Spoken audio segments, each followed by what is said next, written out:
क्या आपको पता है एक कार फुल्ली ट्रांसपेरेंट दिखाई देती है। क्या आपको पता है एक लेडी ऐसी है जिसके हाथों पर हेयर्स की जगह ऐसे छोटे छोटे नेल्स ग्रो होते हैं। क्या आपको पता है कोई डायमंड नकली है असली है उसे कैसे पता लगाया जा सकता है। तो ऐसे अमेजिंग ऑसम से इंटरेस्टिंग रैंडम फैक्ट सुनने के लिए तैयार हो जाओ। फैक्ट नंबर 15, क्या आपको पता है एक बाय कलर्ड पिकॉक पाया जाता है। बाय कलर मतलब इस पिकॉक के लेफ्ट साइड के बॉडी का कलर अलग होता है और राइट साइड के बॉडी का कलर कुछ अलग होता है और ये ऐसे दिखाई देते, मतलब इसके आधे बॉडी का कलर व्हाइट है और आधा बॉडी का कलर कलरफुल है। तो इस टाइप के पिकॉक को बाय कलर्ड पिकॉक कहते हैं और ये बहुत ही रेयर पाए जाते हैं, मतलब ये बहुत ही कम है हमारे पूरे अर्थ पर। फैक्ट नंबर 14, क्या आपको पता है एक ट्राइब के पीपल है जिन्हें बाजाऊ कहते हैं। वो साउथ ईस्ट एशिया में सेंचुरीज से वाटर में रहते हुए आ रहे, मतलब जैसे हम मैक्सिमम टाइम लैंड पर रहते और कभी कभी वाटर में जाते, वैसे ये बाजाऊ पीपल मैक्सिमम टाइम वाटर के अंदर रहते और कभी कभी ही लैंड पर आते। और ये लोग अपने बहुत ही कम एज से स्विमिंग करना सीख लेते, मतलब ये लोग 4-5 साल की उम्र से स्विमिंग को सीख लेते।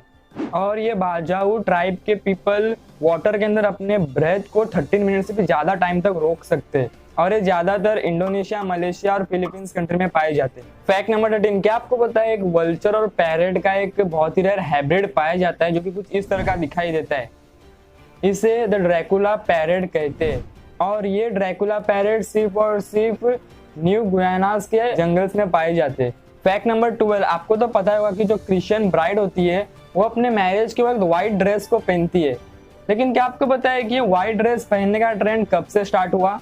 तो सबसे पहले जब इंग्लैंड की क्वीन विक्टोरिया ने अपनी मैरिज में 10 फरवरी 1840 को व्हाइट ड्रेस पहना था, तब से ये व्हाइट ड्रेस पहनने का ट्रेंड स्टार्ट हुआ मैरिज में। फैक्ट नंबर 11, आपको पता है एक बार 1980 में एक आदमी था जो कि 62 ईयर ओल्ड का था जिसका नाम एडविन ई रॉबिन्सन था।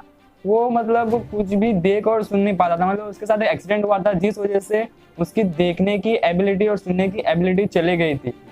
तो ऐसे ही एक बार वो ऐसे ही बारिश में से चल रहा था अपने घर के बाहर, तभी उस पर एक बिजली आकर गिरी और तभी वो उस बिजली के अटैक के बाद वही बेहोश होकर गिर गया। और जब उसके नेबर ने देखा कि ये यहाँ पड़ा है तो उसको उसके घर पर लेके गए और फिर डॉक्टर को बुलाया और फिर जब वो होश में आया तभी वो सब कुछ देख और सुन पा रहा था। मतलब एक बिजली के झटके के बाद जो वो सुन और देख नहीं पाता था वो सुनने और देखने लगा, मतलब उनके साथ एक मिरेकल हो गया।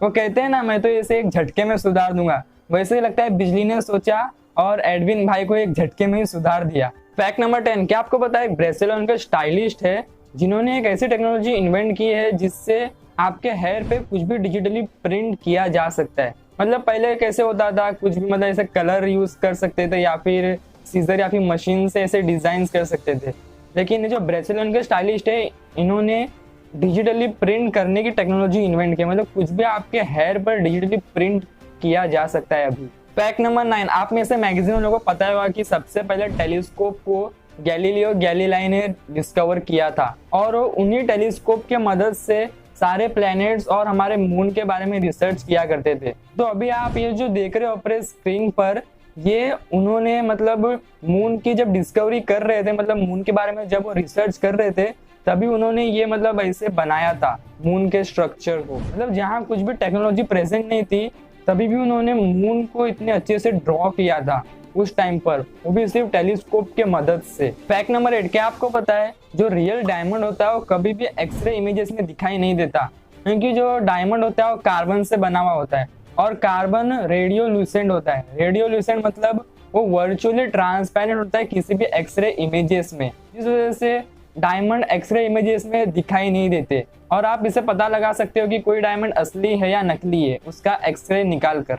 फैक्ट नंबर 7, क्या आपको पता है एक लेडी है जिसका नाम शाइना आइजोम है। इनको एक बहुत ही मिस्टीरियस इलनेस है, मतलब एक बहुत ही रहस्यमय बीमारी है जिस बीमारी के चलते उनका जो हाथ है उस पर हेयर की जगह ऐसे छोटे छोटे नेल्स ग्रो होते कुछ इस तरह से।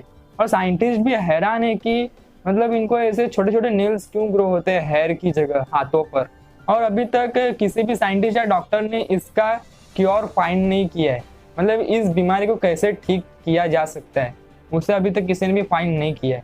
फैक्ट नंबर 6, क्या आपको पता है जो थॉमस एडिसन थे जो कि इतने बड़े साइंटिस्ट और इनोवेटर थे, उनकी जो लास्ट ब्रेथ थी वो आज भी प्रिजर्व करके रखी गई है।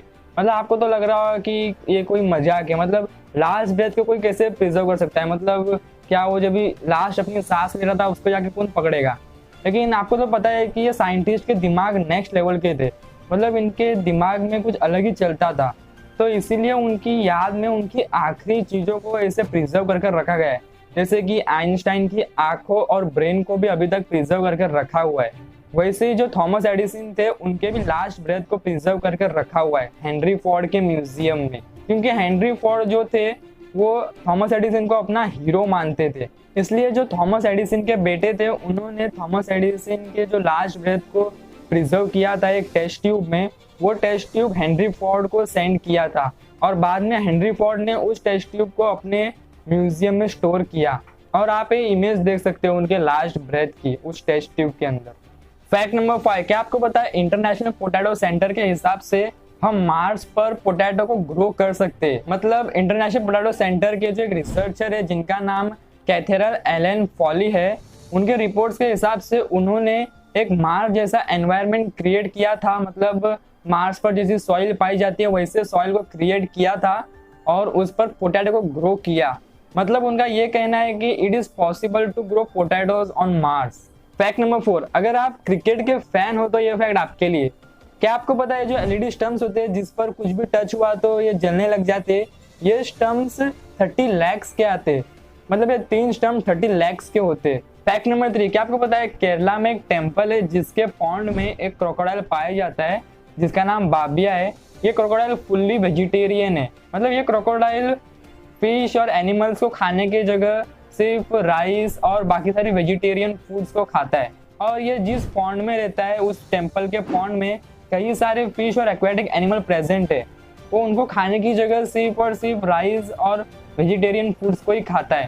फैक्ट नंबर 2, क्या आपको पता है ये जो इमोजीज है, मतलब ये क्यूट से पीले पीले जो टकले लोग हैं, इनको सबसे पहले किसने इन्वेंट किया है?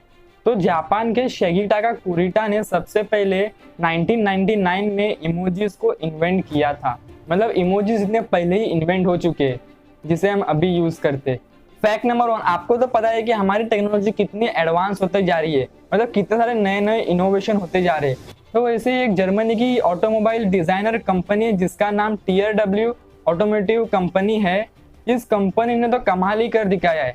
इस कंपनी ने ट्रांसपेरेंट कार बनाई है जो कि कुछ इस तरह की दिखाई देती है। मतलब इस कार के अंदर के सारे पार्ट्स दिखाई देते हैं, जैसे कि उस कार का इंजन, कार के अंदर के सीट्स और ऑब्वियसली इंसान भी जो उस कार को चला रहा है।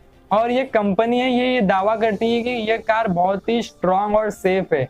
मतलब बाकी जो कार्स होती है उनके मुकाबले ये कार बहुत ही स्ट्रॉन्ग और सेफ है। लेकिन इस कार में एक खामी है, मतलब इस कार में अगर कोई भी इंसान बैठा होगा तो उसकी प्राइवेसी चली जाएगी। मतलब ऐसे ही बाहर से सब कुछ दिखाई देता है इस कार में, लेकिन इस कार को देख के ही सब लोग ऐसे हैरान हो जाएंगे कि ये क्या है, क्या मस्त दिखाई देती है ना ये कार। अगर आपको ये वीडियो अच्छी लगी हो तो लाइक शेयर एंड कमेंट जरूर करना। और अगर अभी तक आपने हमारे वीडियो को सब्सक्राइब नहीं किया है तो सब्सक्राइब कर नोटिफिकेशन बेल आइकन को जरूर प्रेस कर लेना ताकि हमारी वीडियोस की सभी अपडेट आपको मिलती रहे।